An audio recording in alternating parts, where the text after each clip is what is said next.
Get ready. আমি mobile দেখে একটু চুল আঁচড়াচ্ছি আর সুমন বর্মন এদিকে মোবাইল ঘাঁটছে।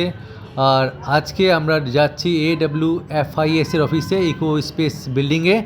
এখানে একটা ক্লায়েন্টের সাথে আমাদের মিটিং আছে। আমি বোর হচ্ছিলাম, সুমন মোবাইল ঘাঁটছিল, কখন ক্লায়েন্ট আসবে, কোন ওনার সাথে মিটিং হবে।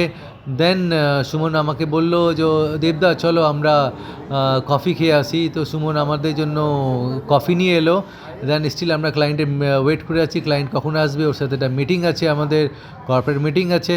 এই মিটিংটা কী আছে, এই ডিটেলটা কী আছে, আমি আপনাদেরকে মিটিংটা সাকসেসফুল হওয়ার পরে নেক্সট ব্লগে বলবো। এটা একটা কোওয়ার্কিং অফিস আছে AWFIS এর, ইকো স্পেস বিল্ডিংয়ে আছে। এখানে কিছু কোম্পানি অলরেডি রেজিস্টার আছে। এর মধ্যে থেকে কোনো একটা কোম্পানির সাথে আজকে আমাদের মিটিং ছিল নেক্সট কোনো প্রজেক্টের জন্য। সুমন আমার জন্য এগেন কফি নিয়ে এলো। তুমি কখন ফিরবে? কতক্ষণ আসছে?